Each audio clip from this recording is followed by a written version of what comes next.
Good evening, everybody. Thank you all for watching. I'm Hadlock here from the Informed Youth of America, here with Mr. Derrick Evans, a former West Virginia delegate who's got quite the amazing tale to tell us about him just taking a stand and doing what's right, even though he's faced some major consequences. And I really want his story to be out there. He's running for election once more, and he unfortunately wasn't able to serve his term that he won. And he'll tell you about that. But I wanted to go ahead, Mr. Evans. So first off, I know you started your first election. I was trying to do some research, and I saw you ran first as a Democrat. What made you switch in the future, and then in 2020 when you ran? What caused that shift? Yeah, well, first of all, so I live in southern West Virginia. It's where there's a lot of union stuff here. Historically, this was just a very blue area. When you registered in high school, everybody just told you registered as a Democrat. You're 18, you don't really think anything of it. Didn't think much about it other than that. I went off to college, started living my life, started getting involved in politics. I voted Republican, but I never really put a lot of thought into, which side or anything like that. And I decided to run for office. I was going to actually switch and run then, but I didn't. You had to switch within 60 days of the thing. So I said, well, it doesn't really matter. So then I ran. Well, that's what really started getting more involved in politics and paying attention. Is throughout that journey, I realized I have very little in common with the people who have D's beside of their name. I'm listening to all the Republican candidates. I'm agreeing with them. I'm like, these are my people type of thing. I had no chance of getting through the primary. I was way too conservative, as a Democrat. I was very open and vocal about my stance and what I stood on things. And it was obvious that I was a duck out of water, if you will. Then in 2020, I was, I wasn't planning to run anymore, to be honest with you. I was like, it's not for me. But then leading up to 2020, I've been involved in the pro-life movement. We've been trying to get a heartbeat bill passed here in West Virginia. Our legislators wouldn't do anything about it. People kept saying, well, maybe just run. You run yourself, And I said, well, tried that. And they said, well, just do it. And so I said, that's fine. But if I'm going to do it, I'm going to run as a Republican because that's who I am.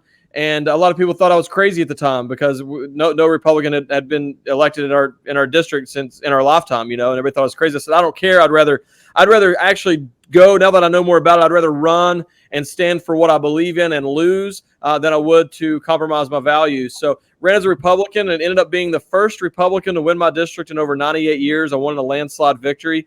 Wow. And so I'm actually glad about that because no one can accuse me and say that I switched, trying to gain political favor. At the time, it was really dumb to have switched if you was wanting to do it just for political purposes.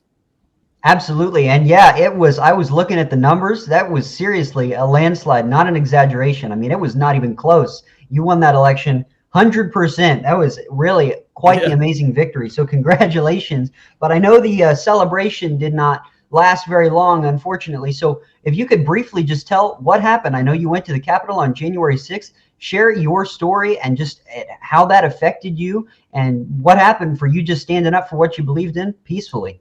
Yeah. So as you said, it was short-lived. I came home, turned on the TV, and saw the presidential election being stolen from President Trump as well as the American people. And so I went to the Capitol that day to peacefully and patriotically exercise my natural God-given rights. I think it's important for people to remember our rights do not come from the government. We have natural God-given rights, and the Constitution was written to prevent the government from infringing on those rights, even though that's what they're doing today every single day. But it's true. people can watch the video. It's pinned to the top of all my social media feeds. You can find me on pretty much every social media platform. I walked an open set of doors. I thanked a police officer for his service. I gave the police officer gave me a friendly fist bump, inviting me into the building. I spent less than 10 minutes inside. Walked out the same set of doors I entered, and ultimately, long story short, found myself facing 24 years in prison. Had an 18-month legal battle, which bankrupted my family. Did 3 months in federal prison, and then did 8 days of solitary confinement. And now I got out around this time last year. I got out in October of 2022, and now I'm running for U.S. Congress. That's quite the amazing story. Horrible, though, thinking 3 months in prison for just 10 minutes in the building.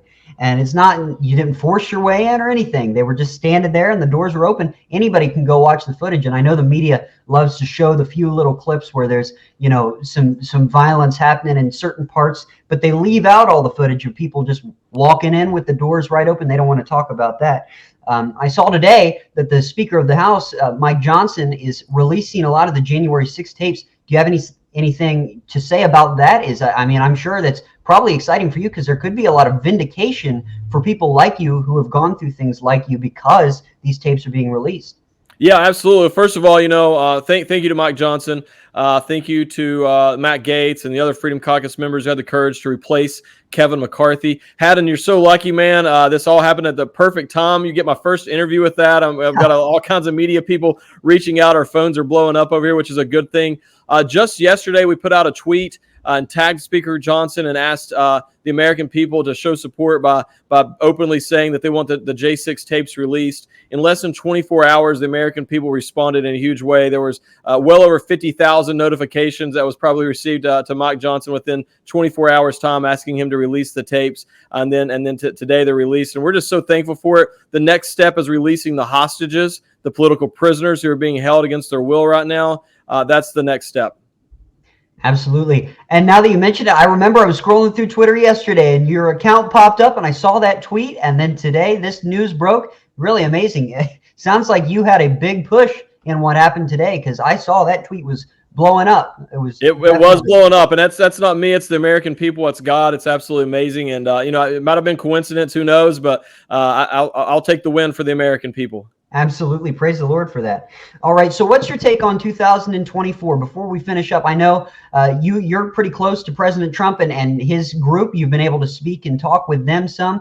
To me, it's crazy to think that these other people are even running. I think there's a pretty, it's pretty well known that President Trump is going to be the nominee unless they can do something legally, which they're, of course, trying to do. But with that happening, why are these people running against him? Why are they spending so much money? I know it's a question a lot of my friends have, people my age. We're just curious if it's all set and it's, so much of it is President Trump has a great grasp right now because people know he took a stand while he was in office. Why are these people even running? What's their plan? Well, I think it's selfish of them to do that. I think that some of them secretly are hoping that, and when I say this, I mean specifically Ron DeSantis and Nikki Haley. I think that they are specifically hoping that President Trump gets into some sort of legal situation where he can't run, and then they would be able to swoop in. What they need to realize is if that were to happen, which it's not going to, but if it were to happen, I believe that the majority of the MAGA base would get behind Vivek Ramaswamy as opposed to getting behind Ron DeSantis or Nikki Haley. So neither one of those two scumbags have a chance anyways. They need to jump out of the race, and let's all start putting our resources and our time behind President Trump so we can go beat Joe Biden and save this country. Absolutely. Absolutely. And so I know you're watching. There's a good vibe. Does President Trump, does his team, do they have a good vibe about going into, I know we're less than a year away now, so they feeling good about everything so far? Absolutely. If we get a fair election, President Trump's going to win in a landslide. I think that everybody's kind of seeing that for themselves right now. I know that the Trump team is really excited in terms of just a lot of internal polling and such as well with, the inflation, the economy. There's a lot of people. We had the silent majority in 2016 where we had people who didn't want to admit they were supporting President Trump but voted for him anyways. I think that's going to be even bigger in 2024. There's a lot of these quote unquote never Trumpers.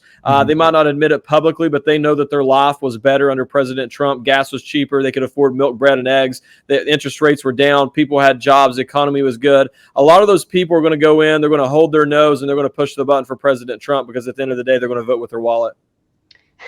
That's definitely a good point. I'll tell you, just from my perspective with young people and a lot of my classmates, we started driving around the end of, at least in my case, near the end of Trump's presidency. I got my license or right into the beginning of Biden's before everything had gone horribly. I remember what gas prices were in 2020, and now I'm paying $3.50 a gallon at the gas pump.